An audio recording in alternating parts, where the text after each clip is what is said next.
Om Namo Bhagavate Vasudevaya.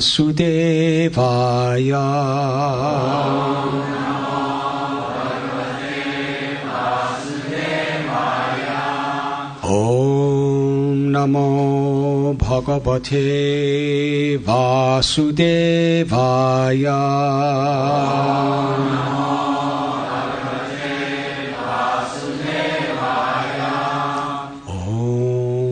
Yantimidandasya Jnananjanachalakaya Chakshurun militam jena Tasmai Sri Gurave Namaha.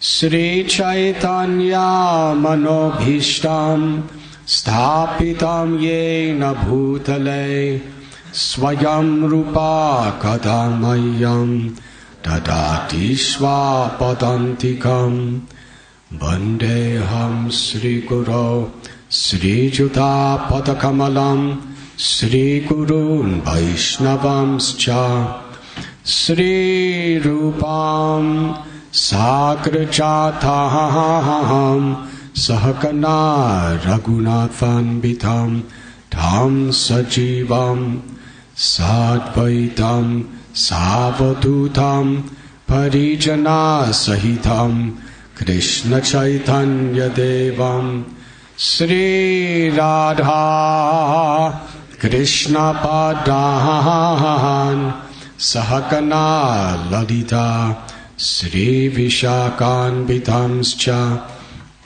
He Krishna Karuna Sindhu Dina Bandhu Jagatpate Gopesha Gopika Kanta Radha Kanta Namostate Tapta Kanchana Gaurangi Radhe Vrindavaneshwari Vrishabhanu Sute Devi Pranamami Hari Priye Vancha Kalpatarubhyascha Kripa Sindhubhya Evacha Patithanam Pavanibhyo Vaishnavebhyo Namo Namaha.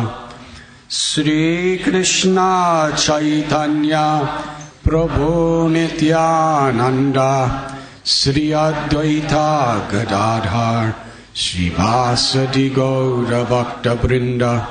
Hare Krishna Krishna Krishna Hare Hare Hare Rama Rama Rama Hare Hare. Hare Krishna.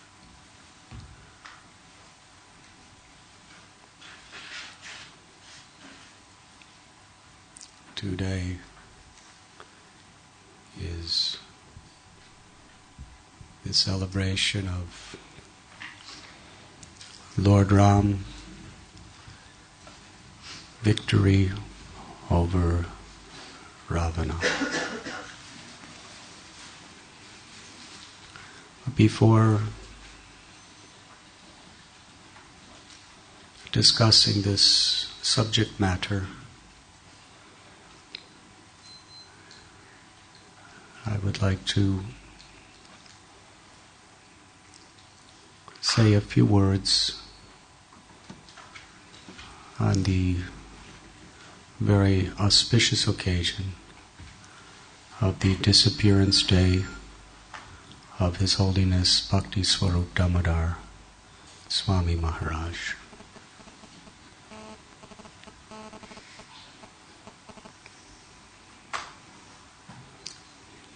Actually, this is not only a class in itself, it is a whole day of divine memories.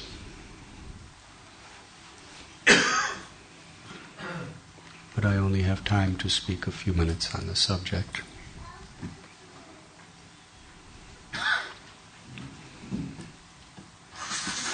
Srila Prabhupada, when he left Vrindavan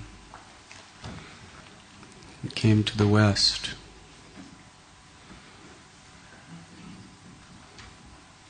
he was searching for those spirit souls who were willing to open their hearts and receive the message of Sri Chaitanya Mahaprabhu. And anyone who would do so, and especially those who would assist him in his mission, Srila Prabhupada just showered such immense gratitude and blessings upon them.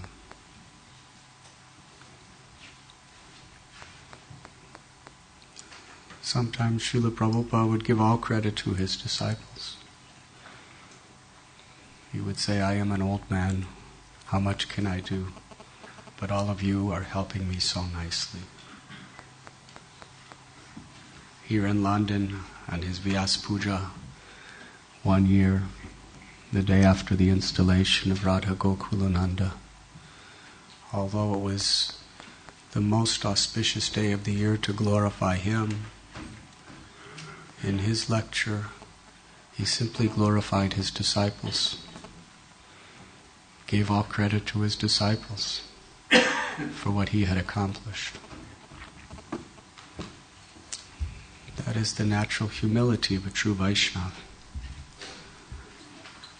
Of course, we know that it was Srila Prabhupada's empowerment that enabled anyone to do anything in his loving service.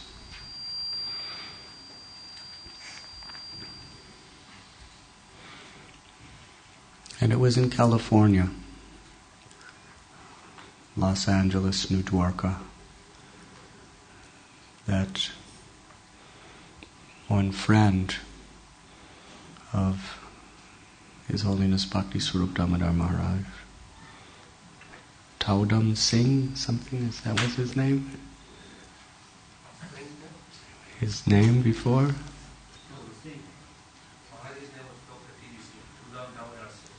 Okay. He was working on his PhD in science in Irvine, California. And he was brought to meet Srila Prabhupada.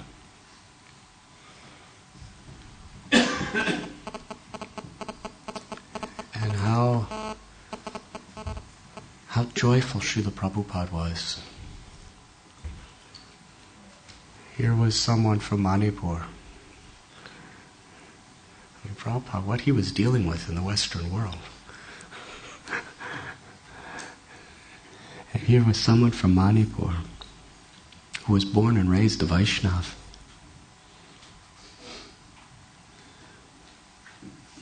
A person who was not coming from the lands of Malechas and Yavanas like everyone else Prabhupada was dealing with, but a person who came from a kingdom that long ago was transformed into a Vaishnava state by the followers of Srila Narottam Das Thakur.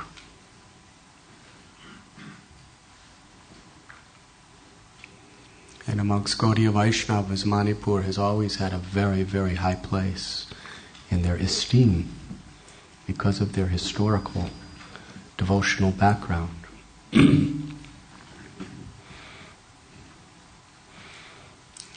Not only was he coming from such a pious and devotional background, but he was working on his PhD in science in an American university. He knew the language. Prabhupada really just immediately embraced him in his heart. And of course, Prabhupada was very endeared by Bhakti Swarup Damodar Maharaj's very humble, very sincere, very highly cultured Vaishnava qualities.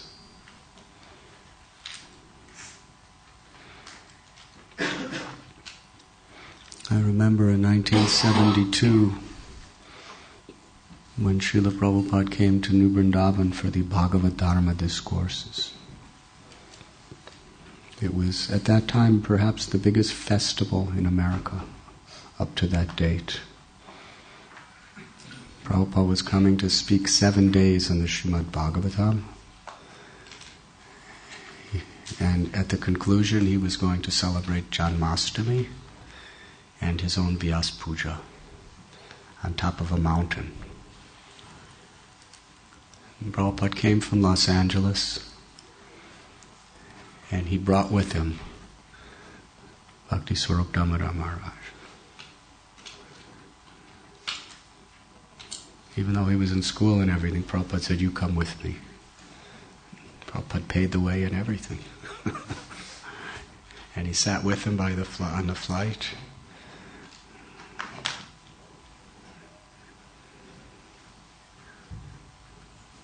Srila Prabhupada saw the qualities within him and saw the potential within him of what he could do.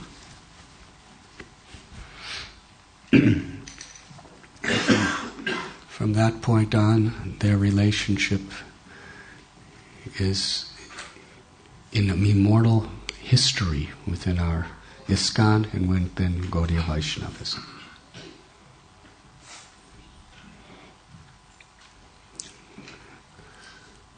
Srila Prabhupada took note of how misdirected motivations were misinterpreting reality in the name of science. And even in the name of academics, education, and knowledge, we're stealing people's faith in God away, either directly or indirectly. People were becoming atheistic, or even people who professed religion. It was becoming very empty and shallow because they didn't really have faith in their own scriptures. They didn't really have faith in God. Why? Because these scientists, who are put on the highest pedestal of being learned and knowing the truth, they were speaking speculative theories in the name of knowledge that made God irrelevant in our lives.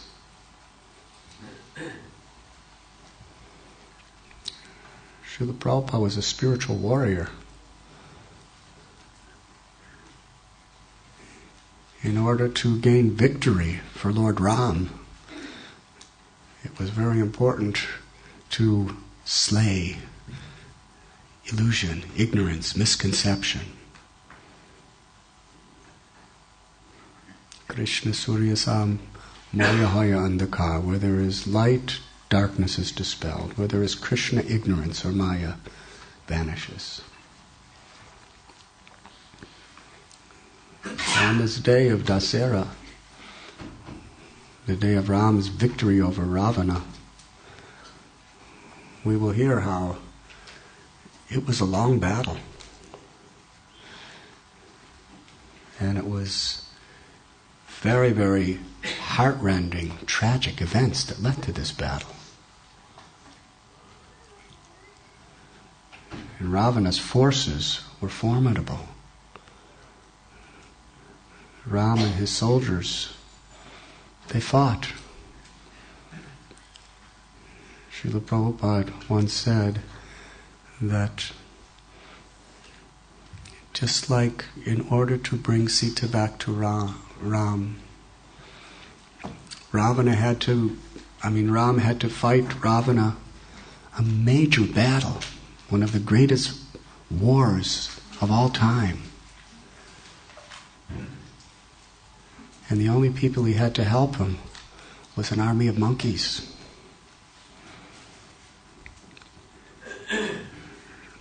And they didn't even have weapons. They just threw stones and bit with their teeth and scratched with their nails. Some of them had clubs. And they were battling against an army that had the most sophisticated, powerful weapons. Highly trained military. Srila Prabhupada said, similarly, in my battle against Maya, Krishna has only given me a bunch of monkeys like you.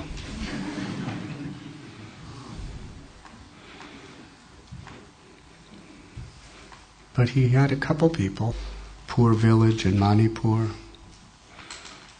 He used to plow the fields with oxen. Not much hope of a future in his economic situation, but he was so determined. He was so determined to do something great that through his efforts, through his charm, he just won people's hearts. He was so brilliant, he was so devotional, that he was given scholarships in Calcutta and then scholarships in America. Gained a PhD with honors.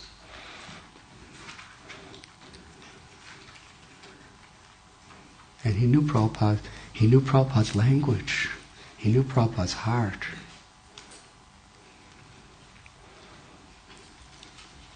And Prabhupada saw in him someone who could go right to the heart of Ravana in the form of scientific atheistic speculation. Those famous morning walks, some of the most celebrated and enlightening of all of Prabhupada's instructions. Prabhupada would walk either at Juhu Beach or at Venice Beach or in some park. And oftentimes the first thing he would ask his GBCs, his sannyasis, his secretary is, where is Swarup Damodar? Bring him here. He was humble. There were all these very, very senior devotees standing next to Prabhupada. He would just be in the back, walking. Prabhupada would say, where is Swarup Damodar? Bring him here. He'd say, where is my Swarup Damodar? And then he would stand next to Prabhupada and all the other leaders would walk behind. He was a brahmachari. And Prabhupada would, what do they say about this? What do they say about that? And he would push Swarup Damodar Maharaj to challenge Prabhupada, to ask questions. What an amazing relationship. I can't think of too many other people that Prabhupada would blissfully impel to challenge him. Yes? But Prabhupada understood that his answers were for the welfare of the whole world. And when Bhakti Swarup Damodar Maharaj would pose the allegations, the challenges, the misconceptions of scientific theories, it was for the purpose of enlightening the whole world.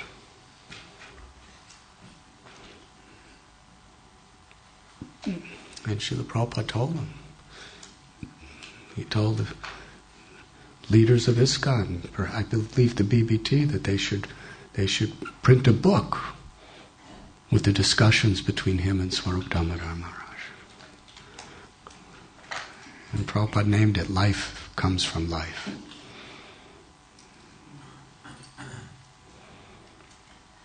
And then Srila Prabhupada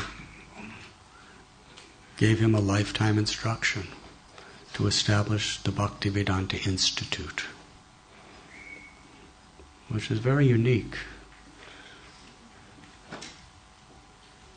That they can wear suits and ties, look like real bona fide scientists from the perspective of scientists, and go into these academic circles, scientific circles, and prove Krishna consciousness in their language.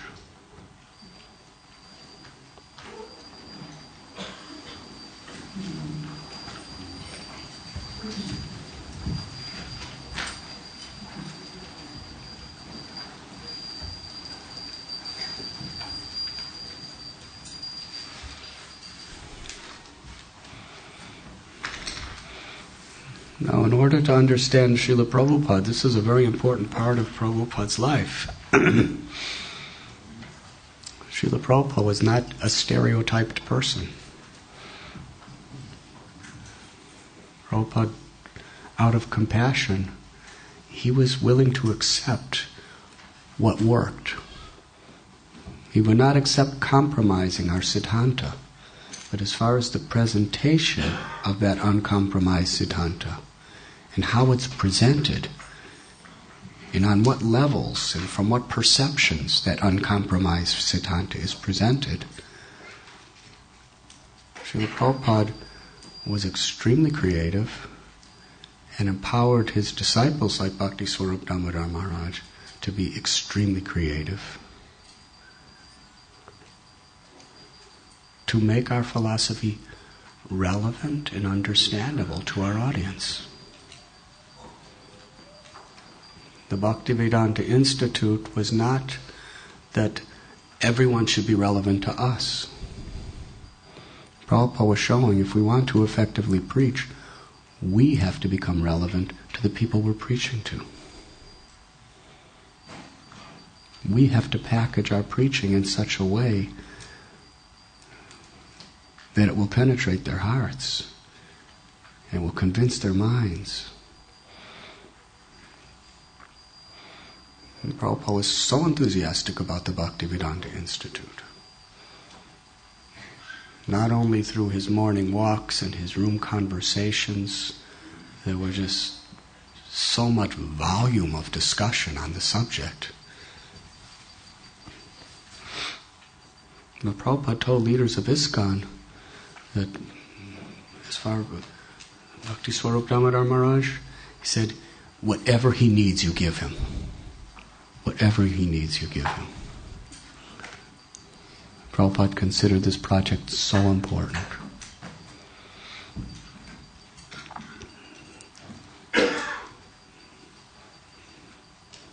On the year that he left us, there was a memorial service in Los Angeles. At the time, I happened to be living in Carpinteria, California with His Holiness Giriraj Swami Maharaj. So I drove down to Los Angeles especially for that memorial service. It was really striking because there were several Srila Prabhupada disciples, very senior people, including Amarendra, the most prominent lawyer of our society, Dravida, senior most brahmachari, editor of Prabhupada's books, compiler of the Vyas Puja every year, and the emperor of chanting slokas. And several others were there.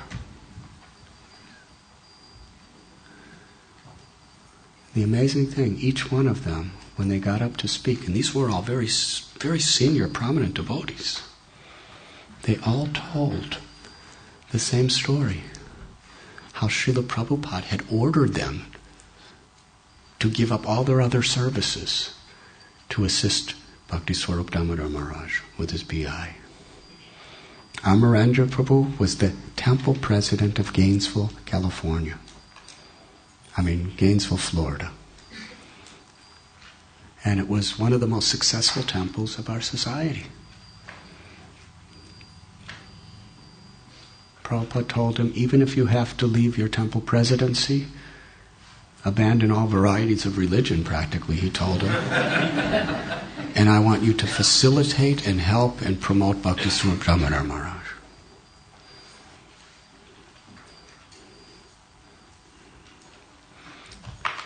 Dravida he was one of the very senior editors for Back to Godhead, perhaps BBT. I don't know exactly the details, but he had a very prominent role to play in Prabhupada's book publications. Prabhupada told him, give your time, whatever it takes, to assist and promote the mission of Bhakti Swarup Damodar Maharaj. And there were two other devotees there, Prabhupada disciples, who said the same thing. Go to Atlanta and help Bhakti Swarup Damodar Maharaj. One was in San Francisco. He had a prominent role as a temple leader. It was interesting because it just so happened that all the Prabhupada disciples that happened to be there in Los Angeles at that time were told, most of them, to abandon everything and help Bhakti Swarup Damodar Maharaj. So how dear he was to Srila Prabhupada. How much Srila Prabhupada trusted him. His integrity, his love and devotion, his commitment, and his abilities.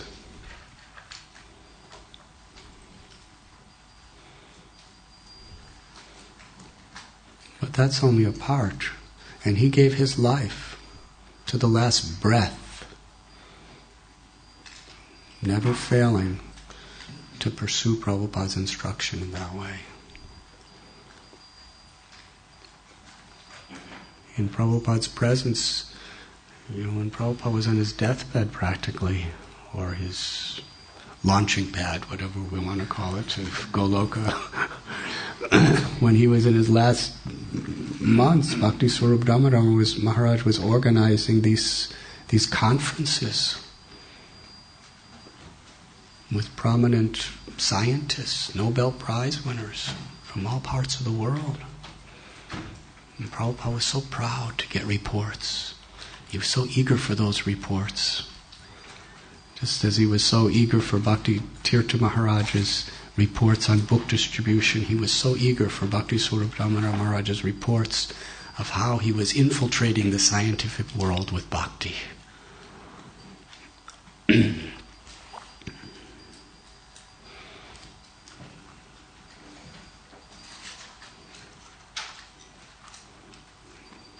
And he had those conferences.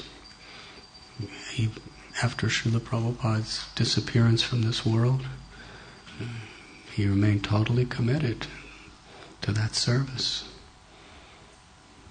And he brought the kinds of people and published scientific journals and books with some of the most powerful, influential Nobel laureates and scientists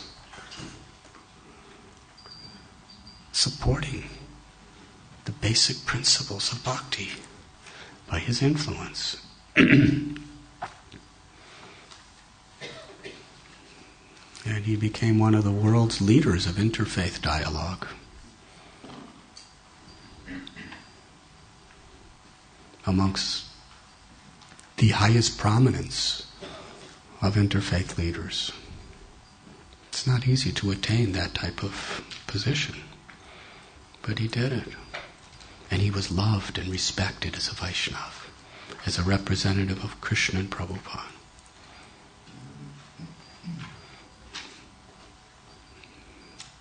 And he really did so much to introduce Vaishnava tradition and culture into our society. Srila Prabhupada sometimes said, we will spread Krishna consciousness through cultural conquest.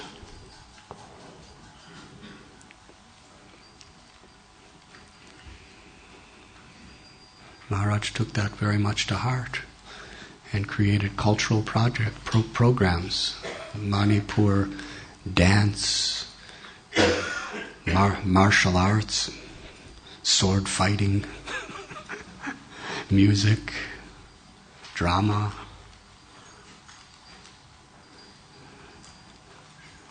And was brought in. It was so effective, and it was based on bhakti, and he was right there in the middle of it.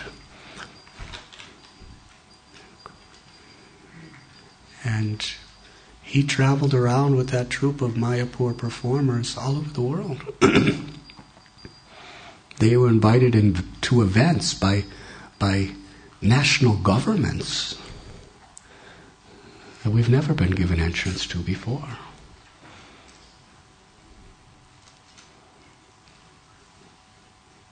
At temples to help raise funds for projects, to raise the image of our society, not just as a sectarian or religion, but people through his performances all over the world, they could see that the Krishna consciousness it's an ancient culture with deep traditions and history.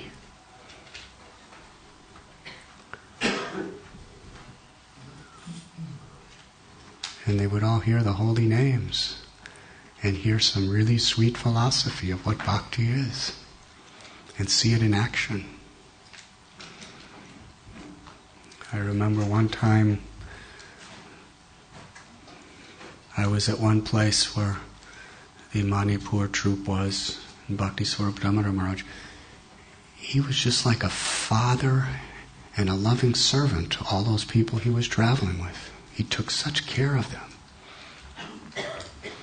Devotees made a big feast for them. And he said, I remember he came to the kitchen and said, all they really need to be satisfied is large quantities of rice. You could make anything else, everything else you want, that's all right. But they won't be satisfied unless they have large quantities of rice. And devotees made big feasts, and they would just take a little piece of this, a piece of that. But their plate, it was really large quantities of rice. They just loved rice. So simple. They were working so hard, traveling all over the world performing, just out of love for him. And practically all they were getting out of it was rice.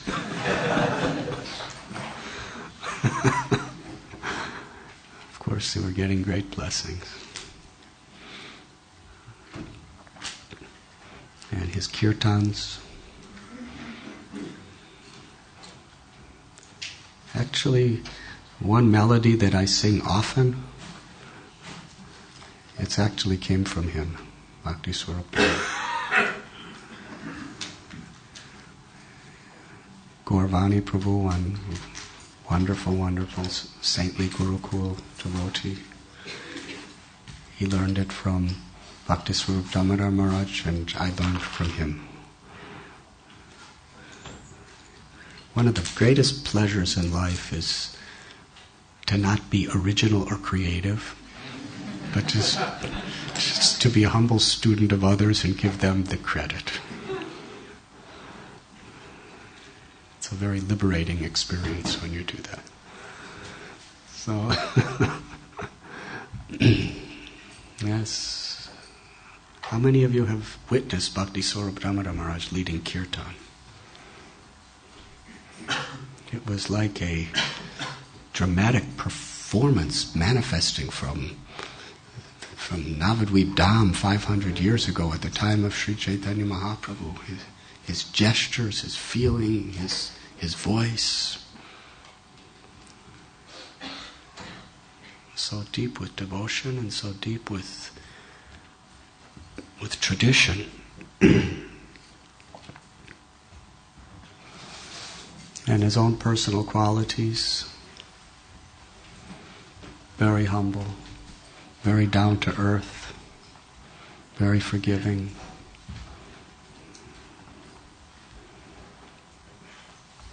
A person of such stature, PhD, sannyasi, guru, always just wanted to be everyone's friend and well-wisher. It's a beautiful experience. And when he created that unbelievable temple in Manipur, the highest politicians, government officers, practically everyone were coming to touch his feet. I think it's historically within ISKCON, it's never been before.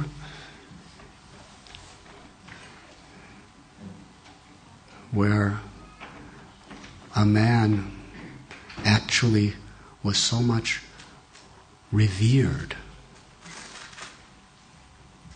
by the entire country and government that he was preaching in. As a saint.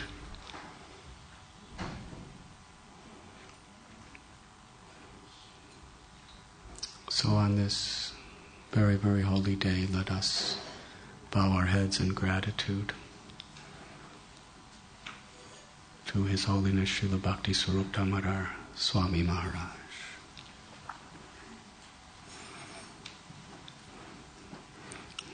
I think that somehow or other he was in Calcutta and Prabhupada, just like he would in the morning walks,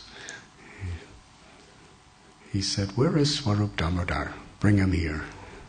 And Krishna brought him to Prabhupada on this day.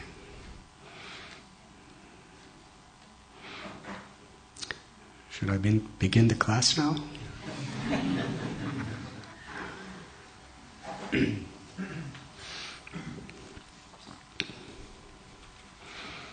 Where to begin? Ram was born on Ram Navami.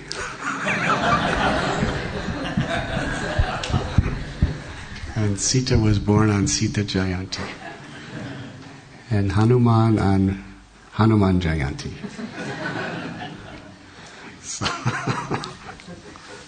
So we know the story how Ram was exiled to the forest for 14 years by Kaikeyi, who was influenced by Manthara, her maidservant, completely distorted her mind. Kaikeyi loved Ram the same way Kausalya loved Ram, as her own son. But somehow or other, due to association with an evil and envious person, she turned against Ram and became heartless. In the same way, even great devotees, in bad association, we could lose all of our devotion. Manthara just snatched the bhakti away from Kaikeyi. Association is very important. If we associate with people who are criticizing, who are envious, and an envious person never says, "I'm envious." They always say, "I don't want to say this, but I have to because it's the truth." That's what every envious person will say. And that's what Manthara said. "I don't want to hurt you, Kaikeyi, but I have to tell you the facts for your own protection." Somebody's envious of the Vaishnavas, that's what they'll say. For your own protection, for your own sanctity of consciousness, so you're not misled, I have to tell you the truth. Even though I actually love this person, and I have no malice toward them, I have to tell you this because it's for your own good. Hare Krishna. So, Kaikeyi fell in the trap and became an enemy of Ram and forced him into exile. They lived in Chitrakoot for some time, at the Kamagiri, near the Mandakini Ganga. That's where they met Bharat and Kaushalya and everyone. He begged Ram to come back, but he said, no, I must honor the word of my departed father. So from Chitrakoot, because so many people knew he was there, he entered into the Dandakaranya forest. He met the Rakshasa Virata and dispatched him from his earthly body. And they eventually came to the ashram of Agastya Muni. Now, Agastya Muni is a very ancient sage. And when they approached that ashram, Ram was glorifying Agastya Muni, telling amazing stories to Lakshman and Sita about his yogic powers and about his tremendous character. Even though Ram, Sita, and Lakshman are the supreme absolute truth, his original expansion, and his pleasure potency, in this world, they honored and respected and served their devotees, almost like ordinary people. In Chitrakoot, Sita studied under Atri Muni's wife, Anasuya, the subject of how to be a chaste wife. Anasuya said, you're the supreme goddess of fortune. What can I teach you? But because I'm your servant, and you want me to teach you, I will teach you. And Sita was serving her and learning from her and asking her so many questions.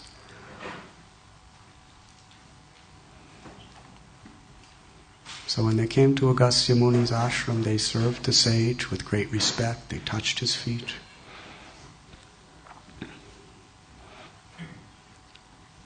And Agastya Muni gave Ram some special arrows and bows. He gave him a particular bow that was originally given, I believe, by Lord Brahma to Lord Indra to fight the Asuras. But it wasn't used. So Indra gave it to Agastya Muni. And he said to Ram, keep this bow. And at the right time, I will tell you how to use it.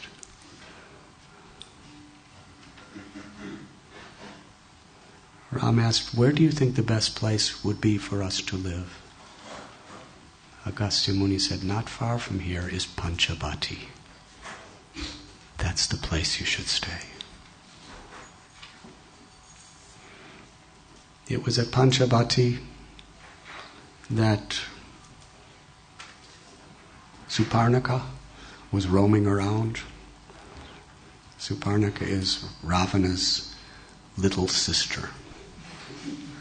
Not little in size, but little in age compared to Ravana. And she became enamored by Ram and wanted to take Ram as her consort and roam through the forests and jungles and enjoy life with romantic affairs. But Ram said, I cannot go because I'm married to Sita.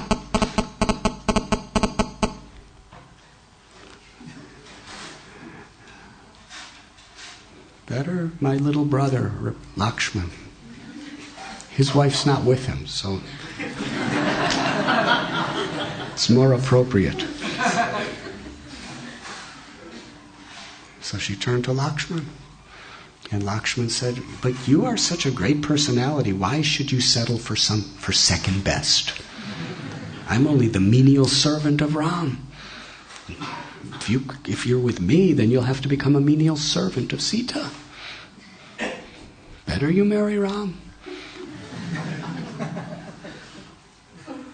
But Ram wouldn't do it because of Sita. So Suparnaka saw Sita as a threat to her sense gratification. So she leaped to Sita to kill her and to devour her. At that point, Ram ceased his humorous dialogue and said, "Lakshman, do something." And Lakshman took an arrow and severed the nose from Suparnaka. Now, Suparnaka is a lady, and she was extremely attached to her beautiful features. Beauty's in the eyes of the beholder. And if you really want to upset a woman, you cut off her pretty nose. So she was outraged. And she ran to her brother Kara and Dushan, who were in the Dhanistan forest with 14,000 Rakshasas, and said, "Go, attack them, kill them. Look at how he has disgraced me." And Kara and Dushan went with 14,000 Rakshasas.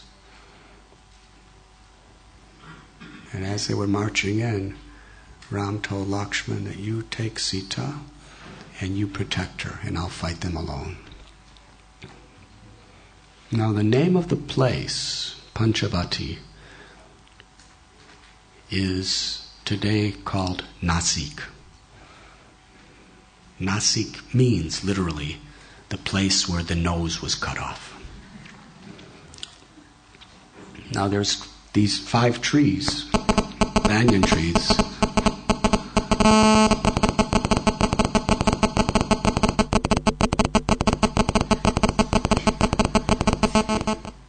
That's someone's mobile phone. Can you turn your phones off? Smart Hari Prabhu, you seem to know about everything.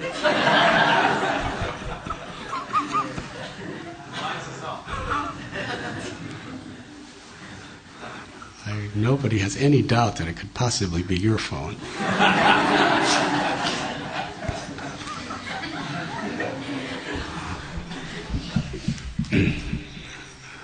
Thank you. He's always been my well-wisher, protecting me in different ways.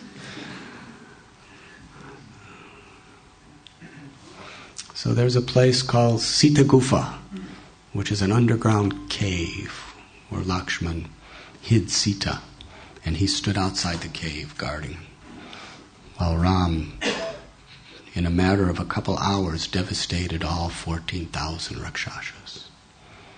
Seeing that, Suparnaka ran back to Ravana and said, "Actually, Sita's so beautiful." And she described the beauty of Sita.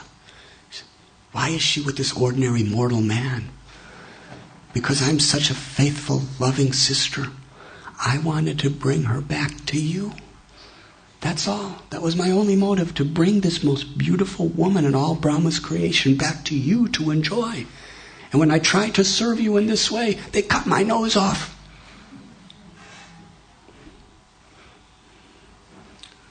Sometimes facts can be slightly readjusted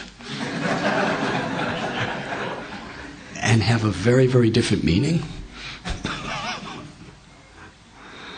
Now Ravana, he was very, very angry that anybody could possibly defile his sister.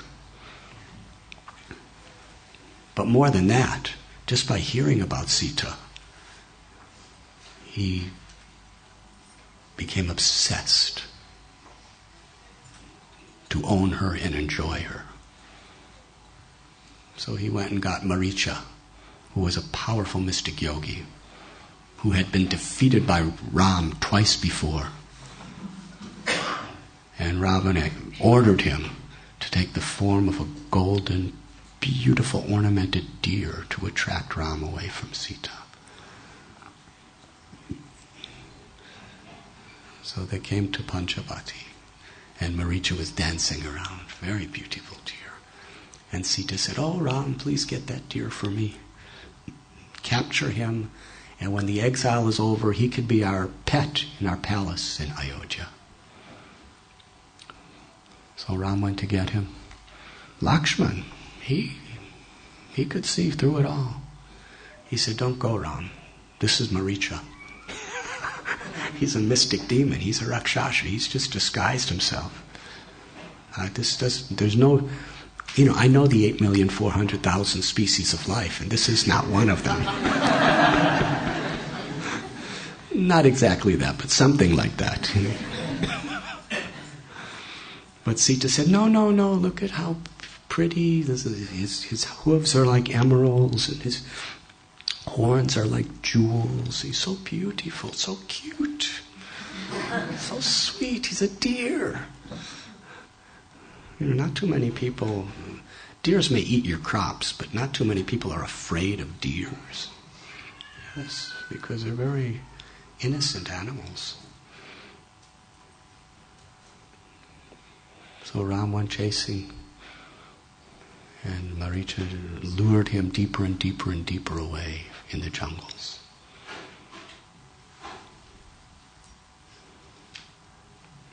It is, the history of this story is symbolic. It's the way Maya works. Bhakti, Sita represents bhakti, or our devotion. Bhakti is meant to always be in union with Ram. Maya's mission is to take our loving sentiments away from Ram. Yes? Away from God. And how does she do that? How does Ravana do that? By alluring us with ornaments, with beauty, with the desire for wealth, with the desire for fame, with things that look very, very attractive. And sometimes those very, very attractive things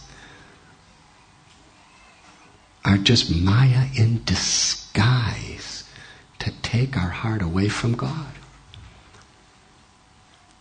But she presents herself so innocent. Not like a monster with big fangs and teeth, but as a very innocent looking, peaceful deer with lotus eyes and shining teeth and smiling, just looking so innocent, so nice, so beautiful. How could there be any harm in this? But beneath the disguise is a demon. So yes, we have to be very careful. Lakshman's the original guru. He knew exactly who is who, what is what. But if we don't take serious the word of the guru, then we can be allured by the temptations of Maya. And she'll appear as a friend. She'll appear so innocent and sweet. She'll appear so harmless. Srila Prabhupada would warn us sometimes. The problem with you Western devotees is you do not have enough fear of Maya. Now all you Indian devotees, you are all so westernized that this instruction cent% applies to you also.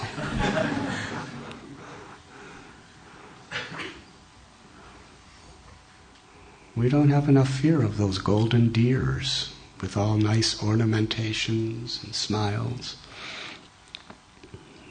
We don't see what Maya is doing.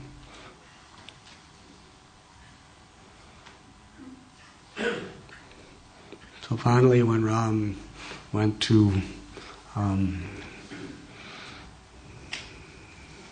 shoot Maricha in the form of a deer because he realized who he really was, Maricha cried out exactly in Ram's voice, "Lakshman, Lakshman, help me, help me." And Sita said, Lakshman, go, go, go. And Lakshman said, that's Maricha. He's just pretending he's Ram. There's no danger. Nothing could cause any problem for Lord Ramchandra. But she's, no, my husband, he's in trouble. Why do you want to stay here alone with me? I know why. You've just been following us to the forest all this time, waiting for Ram to be away so that you can enjoy me. That was an arrow in Lakshman's heart. He would never even look above Sita's lotus feet. He was so faithful to Ram.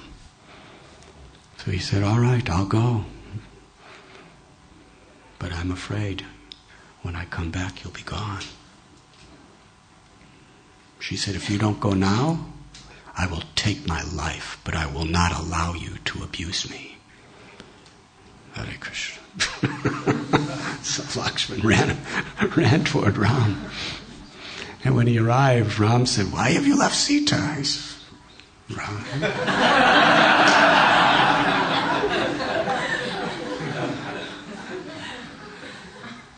It's not easy performing devotional service. Sometimes in ISKCON we get apparent contradictory instructions from different authorities. Yes? We're not the only ones. Even Lakshman was getting contradictory instruction. So, and in the meanwhile, Ravana came, disguised as a sage. He was disguised as a sadhu, a holy man, because he knew that that's Sita's weakness. She loves to serve holy men. That's the way Maya tries to take our hearts away from Krishna, from Ram.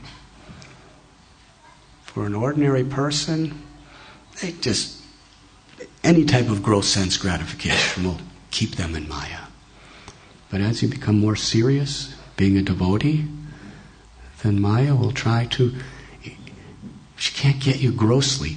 Very subtle ways. She'll just see, where is that weakness? Where is the opportunity?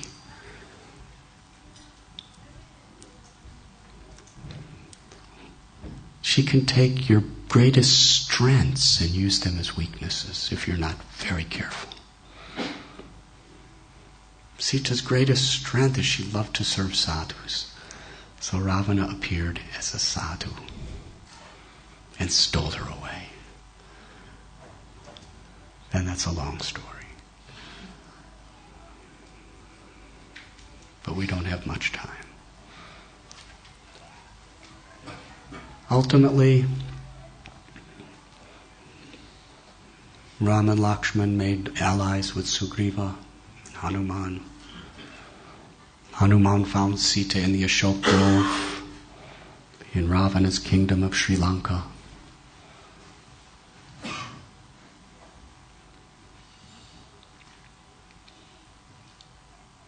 And there was going to be a war. Very interesting. On the shore, near Rameshwaram, Ram with innumerable monkey soldiers were assembled. And Ravana's spies were going there and coming back and telling Ravana.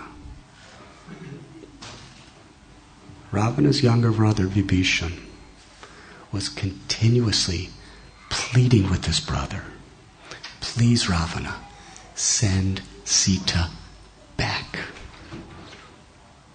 Even Ravana's own wife, Mandodari, was saying, I'm your primary queen, and you have so many others too.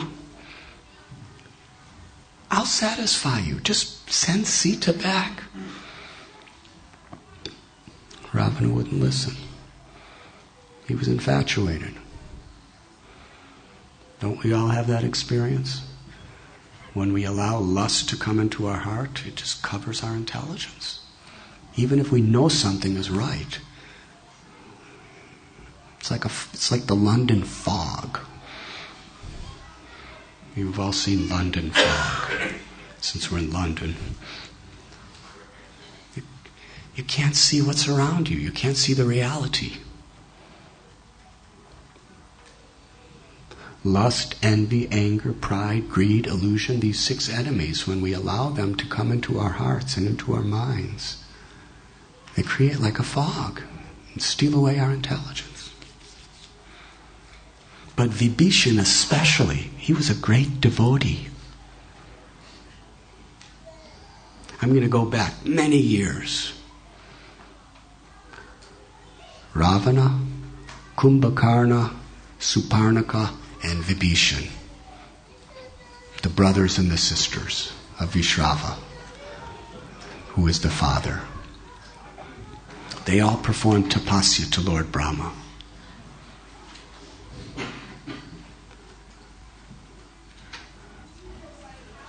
Ravana asked for just benedictions of mystic powers and forces and intelligence and to conquer the world. Kumbhakarna was already so gigantic. When it came for Brahma to give him benedictions, they all did tapasya for tens and thousands of years. The demigod said to Brahma, if he's already, without any benedictions, he can practically devour the universe. If you give him any benedictions, everything's finished. So they tricked Vibhishan. Brahma said, what benediction do you want? And at that point, Goddess Saraswati jumped on Vibhishan's tongue and moved it in such a way to say, I want to go to sleep. And Brahma said, so be it, and left. And Vibhishan, I just did tens and thousands of years of austerity to ask, and that's what I asked for. And then he went to sleep. But when Brahma asked Vibhishan what benediction, he said, I only want unmotivated, unconditional, loving service to the Supreme Lord. That's the only benediction. And let me be an instrument of piety and high morality and good character for the pleasure of the Lord. So he was a great devotee.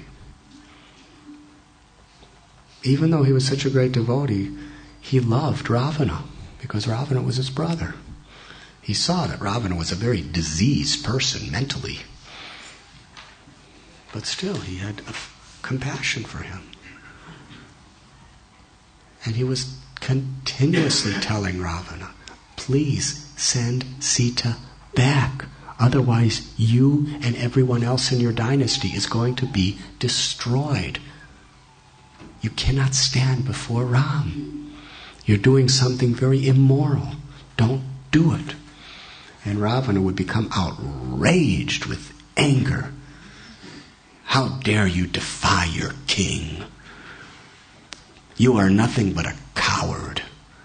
You don't know my strength, my might. By saying anyone can defeat me, you are blaspheming me. You are insulting me. You deserve to be punished.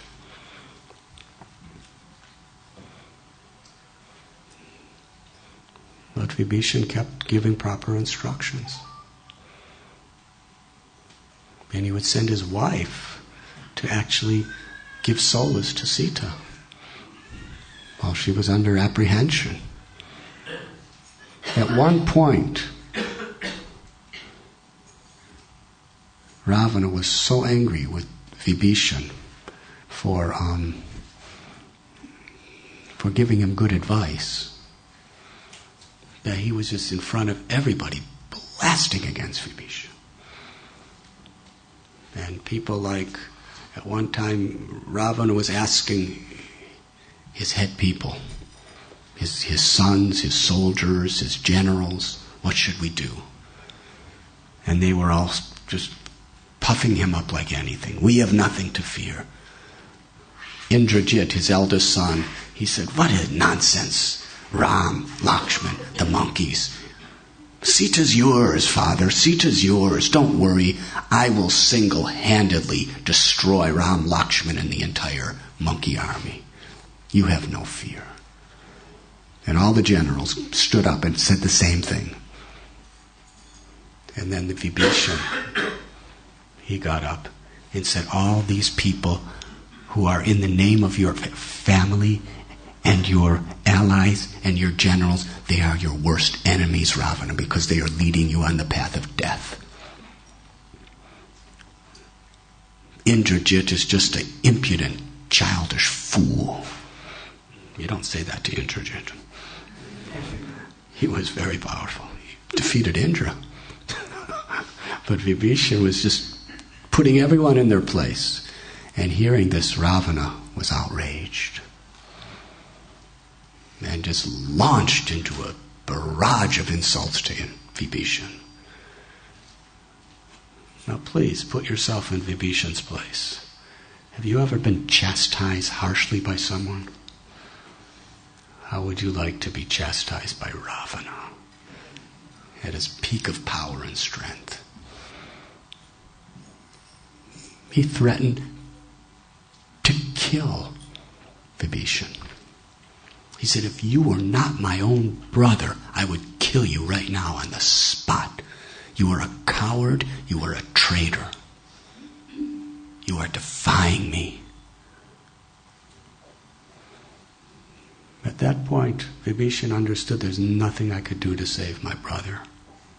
And he said, Ravana, you are on the path to death, and I'm not going to be a part of it. I resign.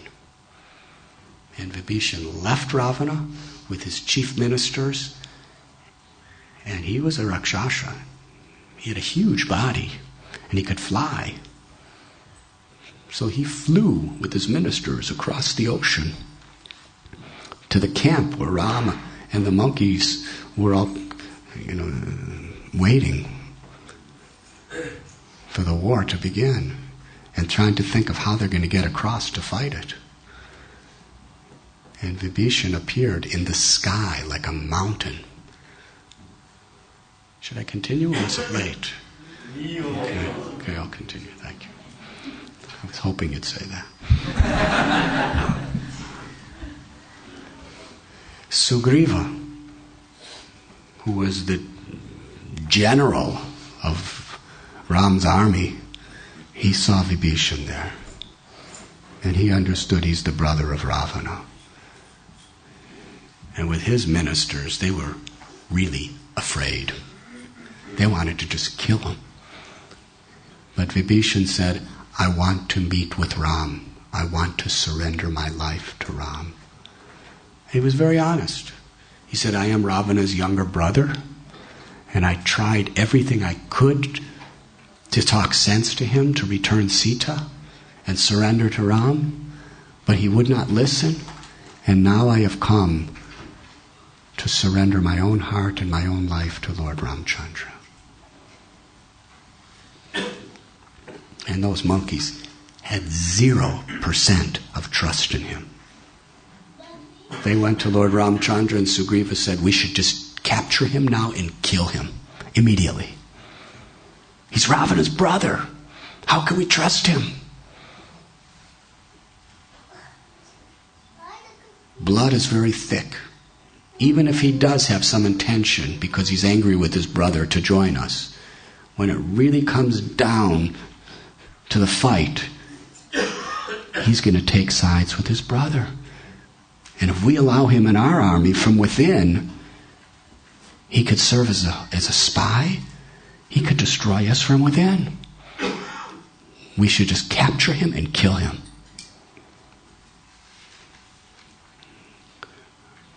Although Ram's the Supreme Personality of Godhead, he taught how management should be done. He said, I want to hear the counsel of all my leaders. Everyone speak and tell me what you think.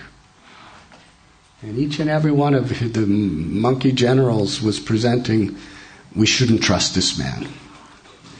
Even if he surrenders to you now, he may have good intentions now, but you can never trust a Rakshasa.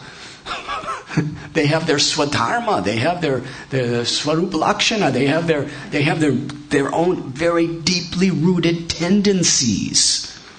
And they have to come out in due course of time. This man is a Rakshasa. This man is Ravana's little brother. No, we should not trust him. Some were saying kill him. Some were saying send him back. Some were saying reject him. Jambavan said, we have to be very, very cautious with this man.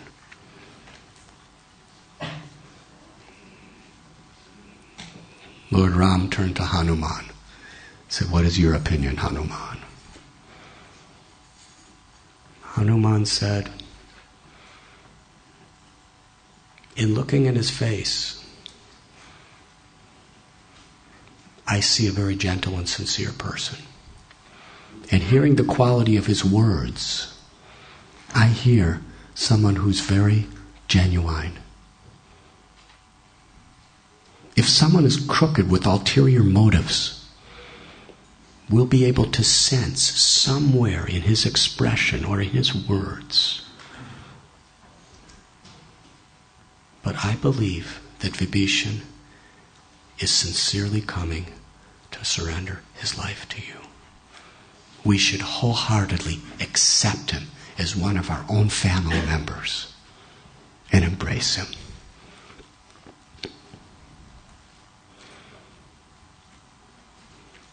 Ram said, yes, I agree with Hanuman. Bring Vibhishan. Sugriva got really disturbed by that.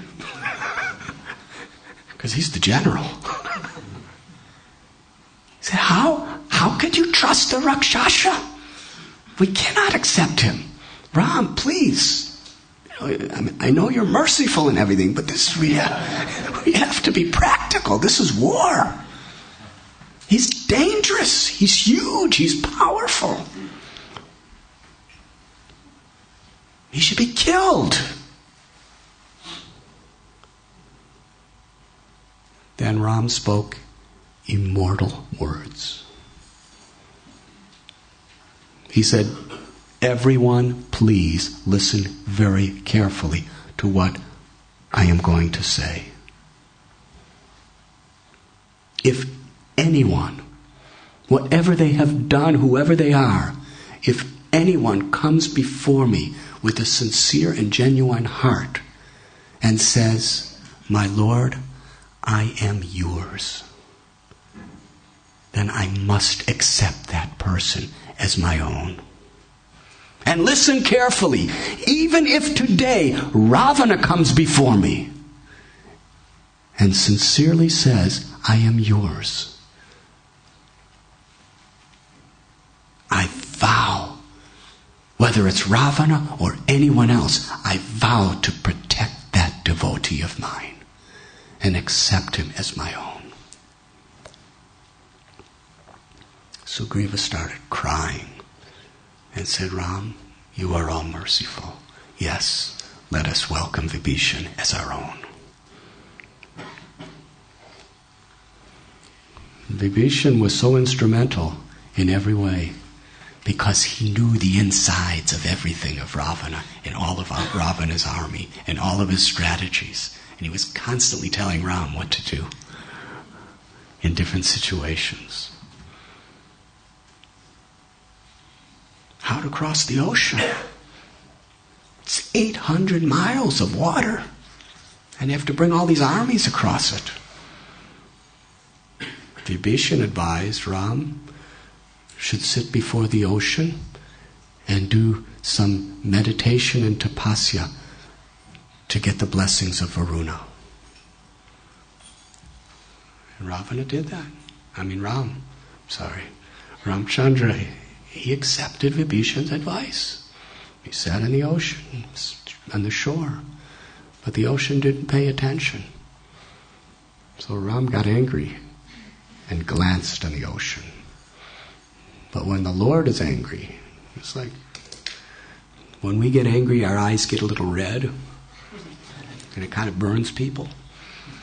Well, when Ram gets angry, he glanced at the ocean. The entire ocean started boiling. And all the fish, including Timangila were like jumping in the air, screaming in pain, and then landing in the boiling salt water again. And finally, the deity of the ocean appeared with folded palms, begged forgiveness, and told him that I will give you passage, make a bridge of stones, and I will allow all those stones to float on my surface. It was 100 miles wide and 800 miles long, that bridge of stones. And there are so many nice stories of how it was built. And they marched across, and the battle began. Actually, to go back a little, when Vibhishan came before Ram and surrendered, Ram embraced him with love, and everyone around was cheering. And then Ram said, I will personally coronate you as the king of Lanka.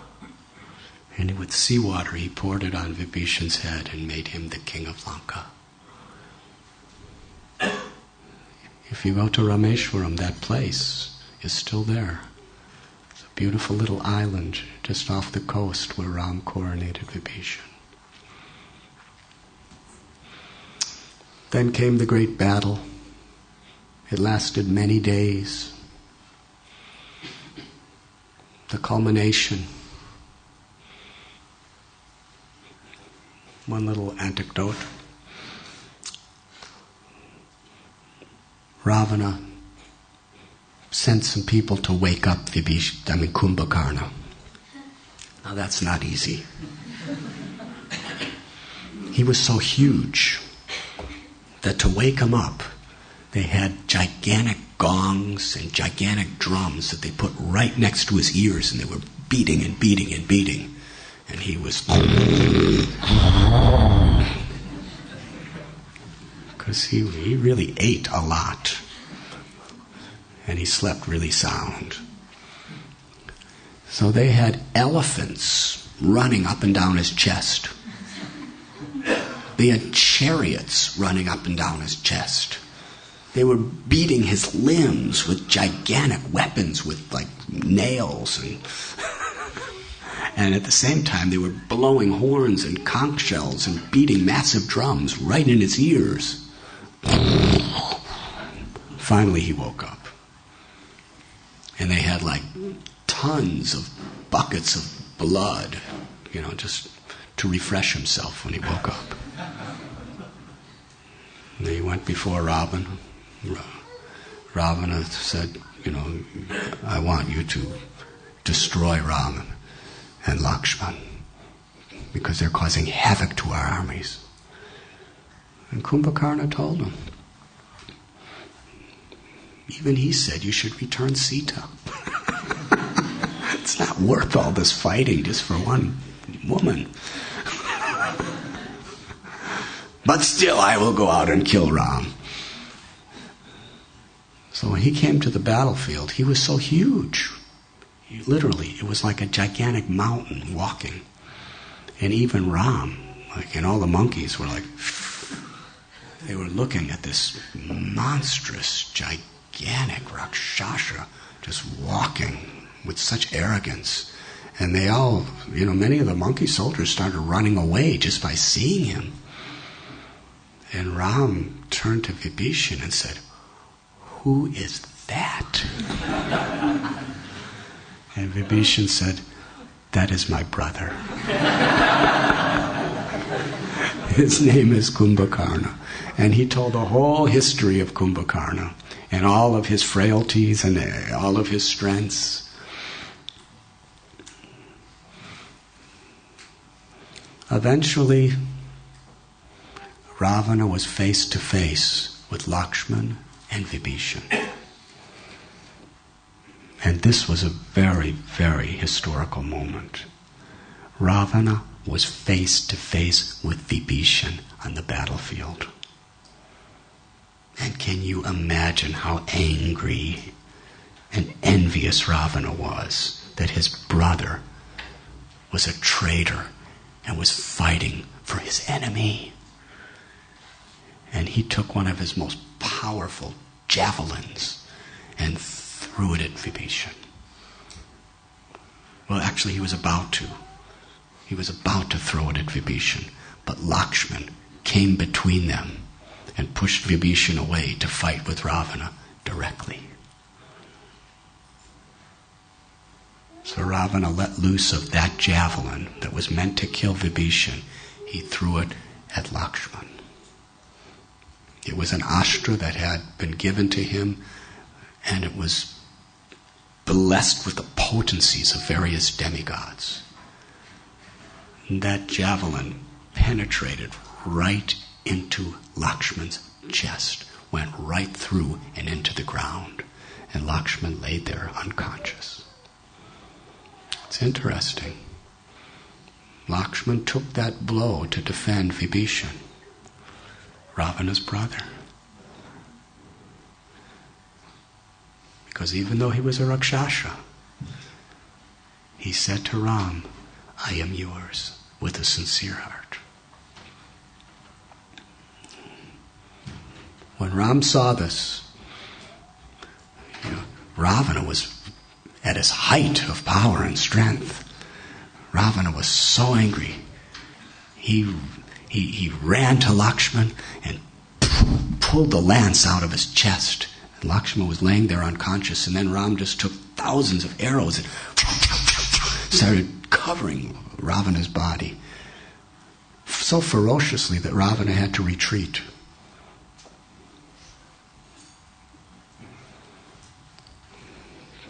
Then Ram picked up Lakshman's body. He was crying. He said, There's no value of getting Sita back if you're not there with me. If you die, I can't live. At that time he called Shushena, who was the medical physician, the chief medical officer for the Vanaras, or for the monkey army.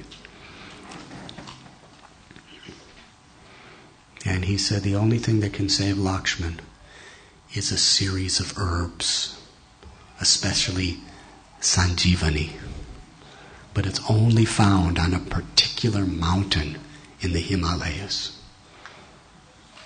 So Ram told Hanuman, go immediately and get those herbs.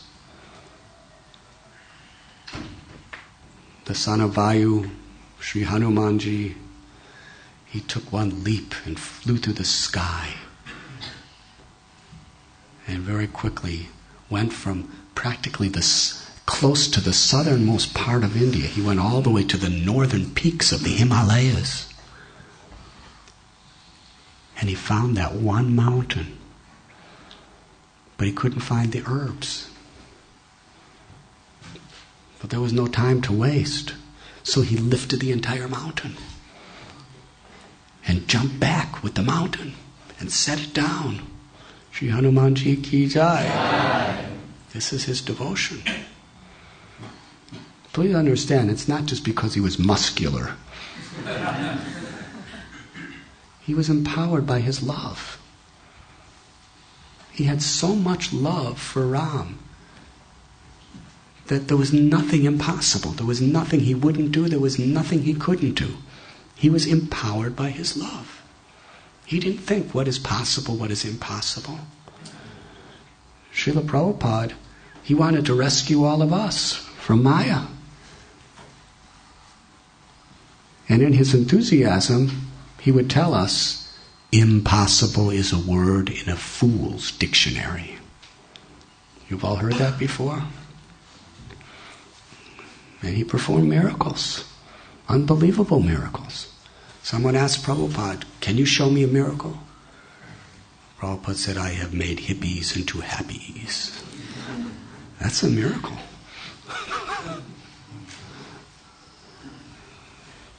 He was empowered by compassion, empowered by love. So Hanumanji, nothing was impossible because his enthusiasm to serve Ram just attracted Ram to empower him to do anything. Shusheshana got the herbs, and Lakshman smelled them and came back to life. At that point, Ram was really upset with Ravana. Now I'm going to finish the work. And he was standing on his feet as Ravana was charging with a majestic royal chariot. At that time, the demigods approached Lord Ram and said, "It's not fair. He has all these horses and a big chariot, and you're just standing on the ground. Please accept Indra's chariot and Indra's charioteer Matali and fight with that. Then it will be a more even fight." And Lord Ramchandra was always eager to accept the help of his devotees. He humbly accepted it. And Matali, the chariot driver, with a chariot with many, many horses. And Ram ordered Matali, go to Ravana, let us fight. But then after he ordered him, Ram became very humble and apologized. He begged forgiveness from Matali, the chariot driver. He said, "You are so exalted. You are Indra's chariot driver. I shouldn't have instructed you. I shouldn't have ordered you. Please forgive me." That was Ram. And Matali said, "I am your obedient servant. Just order me in any way." And they began the fight. And the fight lasted a long time. Ravana was shooting so many arrows and Ram was shooting so many arrows that sometimes they couldn't even see each other. It was such a fight that all the Rakshasa army and all the monkey army, they all stopped fighting. They all sat down and watched. It was like the match of matches.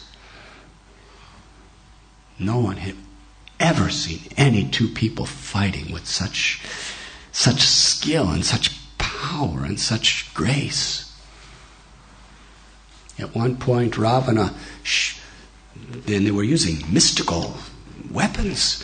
He pulled one arrow from in his bow and chanted a mantra, and millions of venomous snakes flew out of that arrow with their mouths open and their fangs shining in the sun, and full speed, millions of them just charging toward Ram.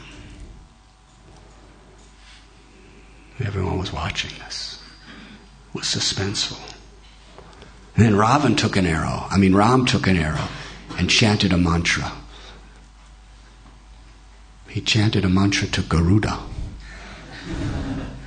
And all of a sudden, millions of eagles, Garuda's army, millions of eagles came out of his arrow, and they devoured all the snakes that were flying in the air. So it was really a battle. For hours after hours after hours.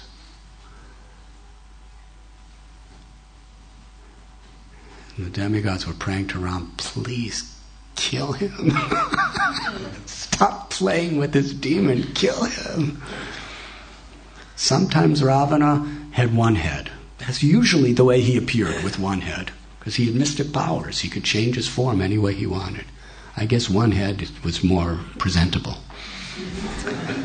But at other times he manifested all 10 of his heads. Dasabuka, that was his name when he was born. 10-headed. Ravana came later because he brought so many people sorrow and made everyone cry. He was named Ravana. So they were fighting. And Ram, he took special arrows with his special bow and cut off the head of Ravana.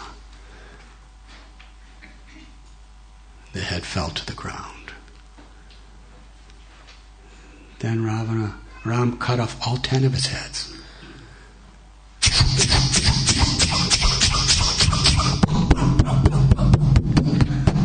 They all fell to the ground. And all the monkeys were going, "Shri Ram ki jai!" And then from the necks, 10 heads grew back. He cut off 10 more heads. They grew back. This is like lust. Lust, the demon of lust is like this. Ravana very much represents lust. Out of lust for Sita, out of lust to enjoy what is the property of God, he did such heinous things. And sometimes, we think we've conquered lust. We chant some extra rounds, or we do some tapasya, or we fast. We get tempted for something, and we pass the test, and we think, I'm liberated. You?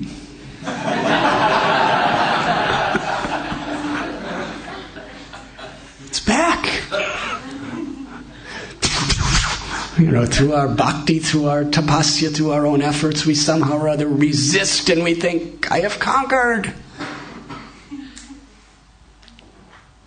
You? Very difficult. Vishwamitra Muni, he did thousands of years of severe tapasya. And he thought he conquered lust. But then along came Menaka. You?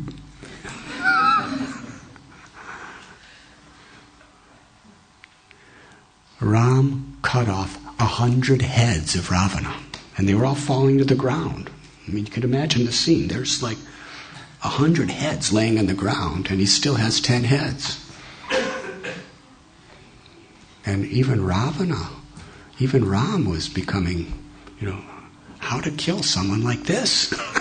He doesn't die. He turned to Vibhishan. And Vibhishan explained to him.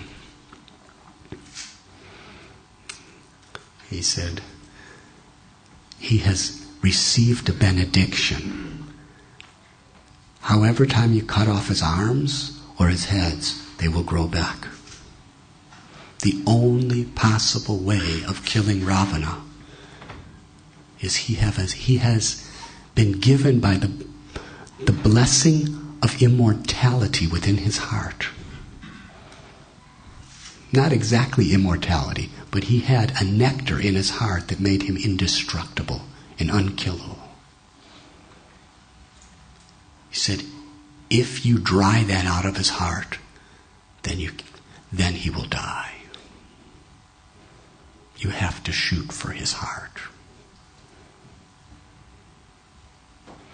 At that time, Agastya Muni, he appeared before Ram. He also came from the Panchavati area. He was watching the fight. And he said, do you remember? I gave you a particular arrow. Use that arrow now. And chant this mantra. It's the Aditya Hriday mantra. It's a mantra to get the empowerment of Narayan in the form of the sun. Every day we chant Gayatri mantra 3 times. At least we're supposed to. But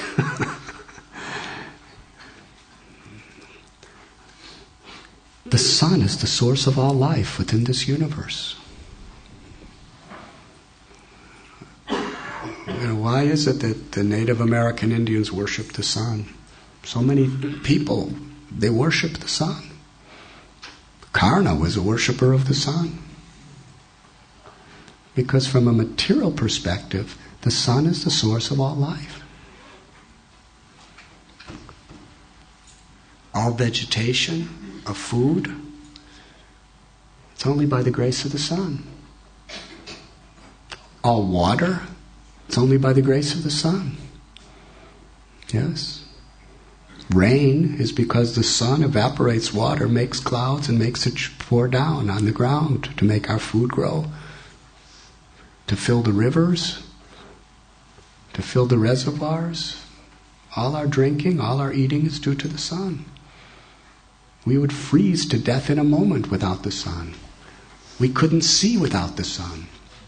And all sources of heat and all sources of light within this entire creation are all indirectly the energy of the sun. The sun goes into trees. What is it called? Photosynthesis or something? And it goes into the trees, and the fire element is absorbed within the trees. And it gives us heat, gives us light. When those trees fall to the ground, after many, many, many years, it goes underground, those trees, and it becomes coal. You light up coal. Why does coal give heat and light? Because of the sun element that's stored within it, the energy of the sun. And long after that, when the coal is on it, it turns to oil. We're drilling oil deep down from the earth. And what is it that gives the heat, the light, the electricity, the power to motorize our cars? It's all the energy of the sun that has remained dormant in that article for millions and millions and millions of years. Power of the sun. And Narayan, the Supreme Personality of Godhead, is the presiding deity who is empowering and giving light to all of us in life through the sun. So the Aditya Hridaya, Agastya Muni, was a mantra to the Lord of the universe, who is energizing, giving life, giving protection to all living beings through the sun. Ram chanted that mantra, and he took that arrow, that special arrow given by Agastya Muni. And this is very special, because in Ram's fighting against Ravana, he wanted to show the world that if you want to kill the demon within your own heart, whoever you are, you have to humble yourself to receive the blessings and the grace of great souls. It is the weapon of the blessings of the great souls alone that can empower us to overcome the enemy within and without. Ram took that arrow and he pulled it back. The feathers of that arrow were given by Garuda. Vayu, Surya, Agni, they all were present, empowering different aspects of that arrow.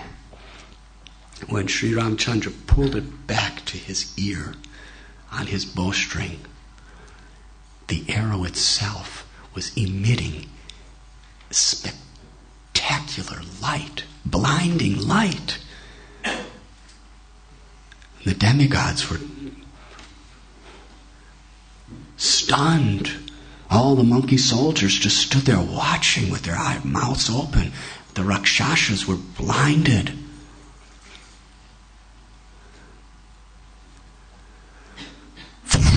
He released that arrow. It glided through the sky, illuminating all directions. The earth was shuddering.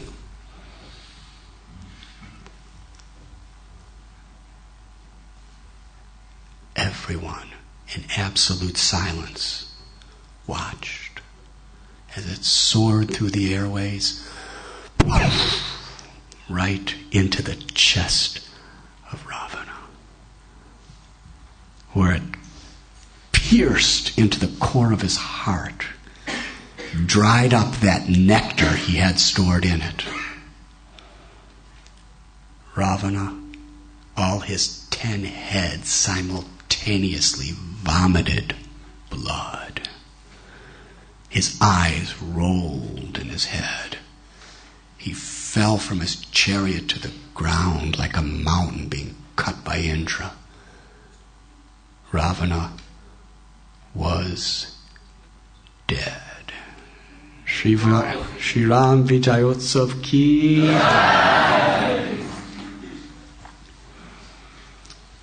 All the Rakshasas were screaming in horror.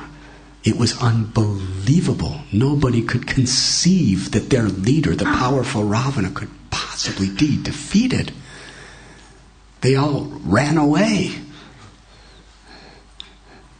And all the monkeys headed by Sugriva and Angada and Jambavan and Hanuman, they were like, Shri Ram ki jai! And as they were just praising Ram, they were chasing after the Rakshasas and beating them and throwing rocks at them and knocking them with clubs and biting them and scratching them. And the Rakshasas were just screaming, running away.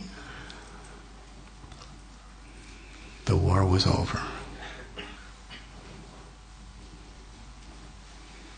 Mandodari, Ravana's wife, and his other wives too, they came out and they were weeping and crying, and Mandodari was chastising her husband's corpse. Why didn't you listen to us? Don't you know that whoever you are, however powerful you are, however wealthy you are, however knowledgeable you are, if you offend a chaste woman, you have to be destroyed. Why didn't you give back Sita? Why did you keep that rope, that noose of death kept around your neck? And now we are widows with no protection. And the whole city of Lanka is destroyed, and your whole dynasty is destroyed because of your lust for this woman. She was weeping and crying and beating her chest. And Ram turned to Vibhishan. He said, Vibhishan, perform the last rites for your brother to elevate him, liberate his soul. Vibhishan was crying. He was crying because he loved Ravana. He fell on the ground, weeping. But he had to be honest. He said to Ram, I cannot do the last rites for him. He was evil. He was envious. Although I was his well-wisher his whole life, he rejected me. He wanted to kill me. He was absolutely offensive and blasphemous to you. He stole Sita. No, not possible. I cannot perform the last rites. To perform the last rites to him is a form of worshiping him. I cannot do it.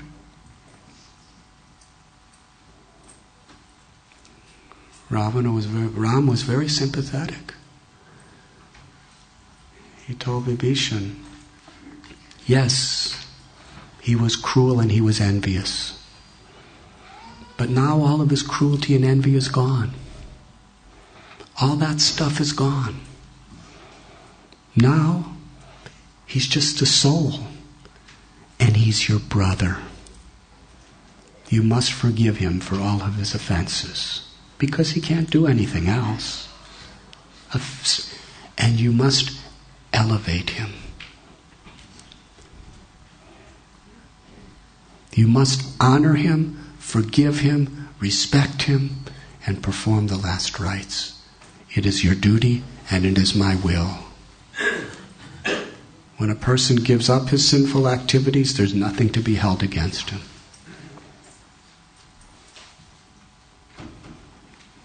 Vibhishan performed the last rites for Ravana. Burned his body on a pyre of fire. Then Vibhishan and Ram, they told Hanuman, go inform Sita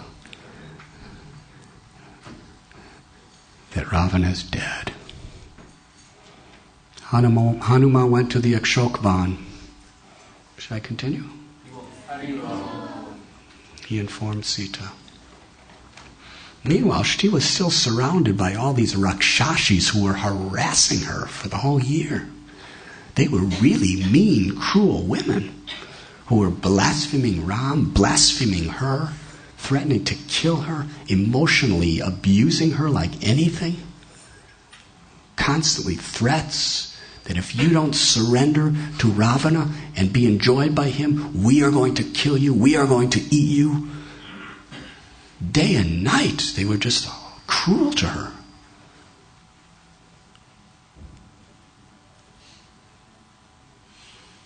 Hanuman went to Sita and said, Sita, please give me permission to destroy all these Rakshashi women that harassed you so much.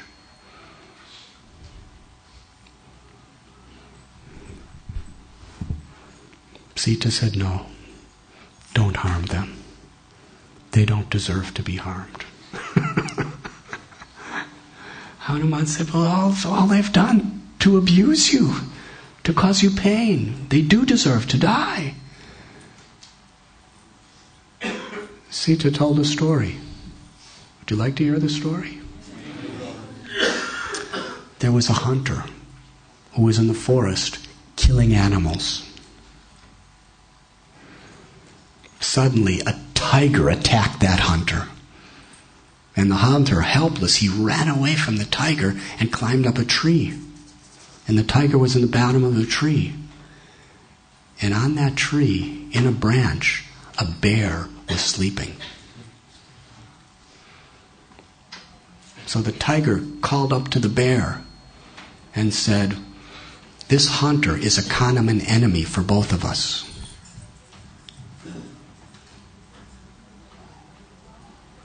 Push him down for the tree, for I can eat him.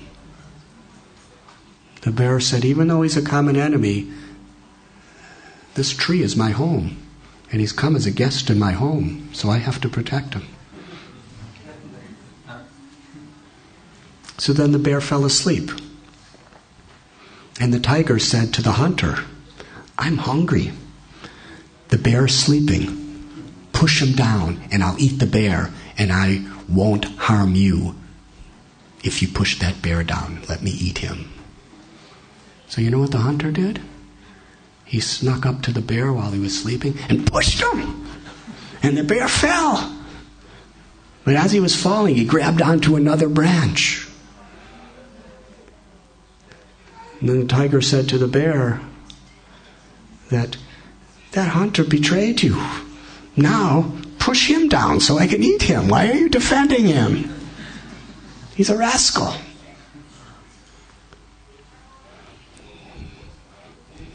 The bear said,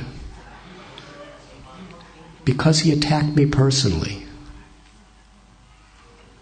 The nature of a saintly person is a saintly person does not seek revenge from anyone who personally attacks them.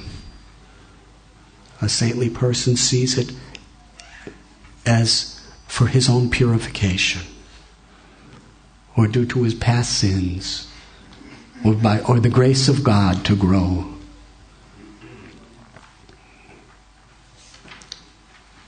But a saintly person, the ornament of a saintly person, the bear said, the ornament that makes him beautiful is he does not seek revenge for injustices to himself,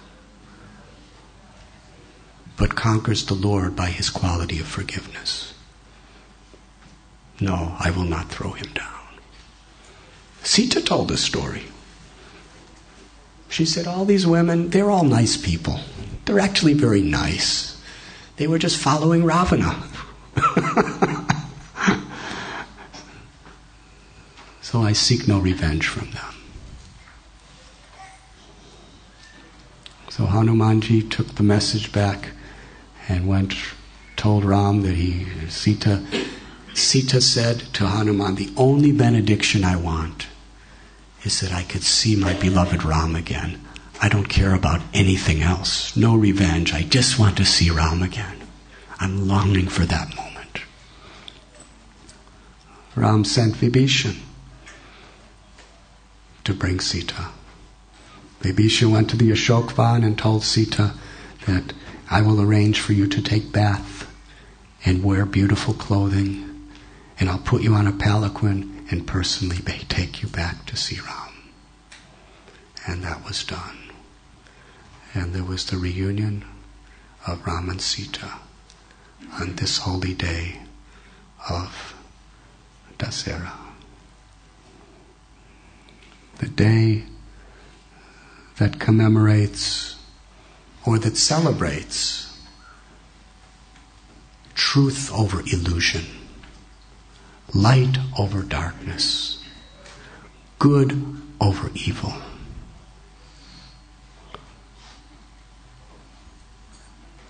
Krishna over Maya.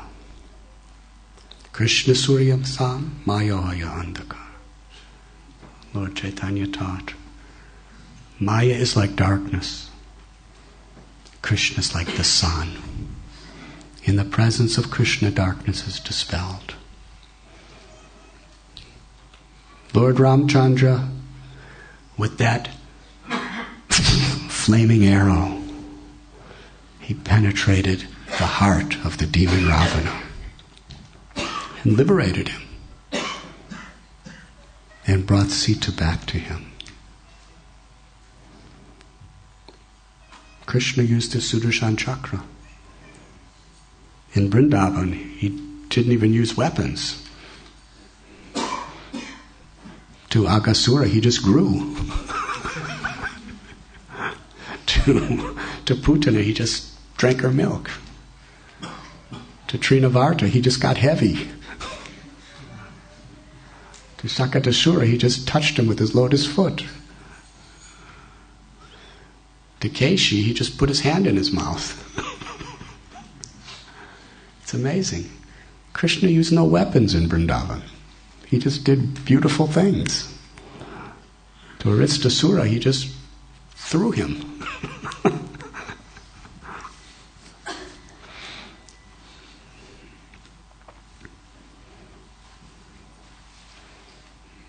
But the Lord used many weapons to kill the demons in previous incarnations. Varahadev used his tusk and his hooves.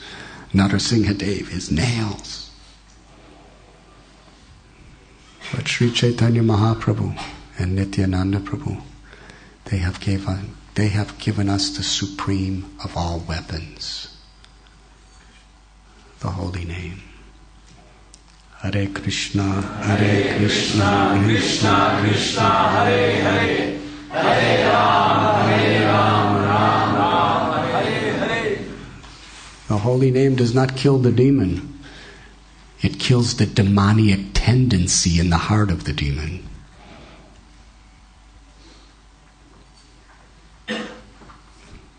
And awakens the pure love, the pure compassion of the soul.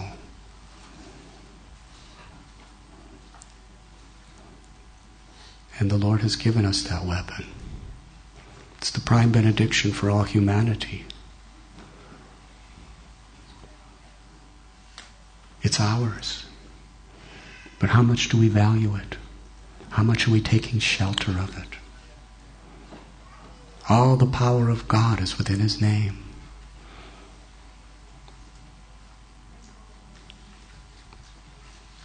To kill the demons within. Lust, envy, anger, pride, greed, and illusion. To kill the Ravanas and the Kumbhakarnas within our own heart.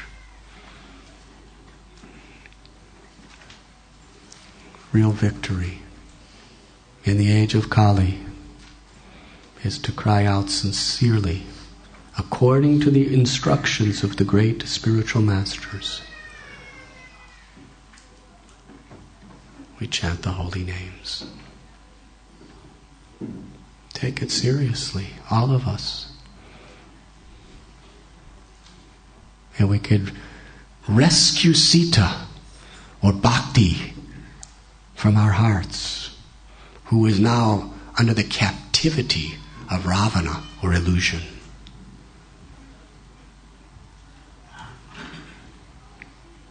Chant Hare Krishna. Be happy.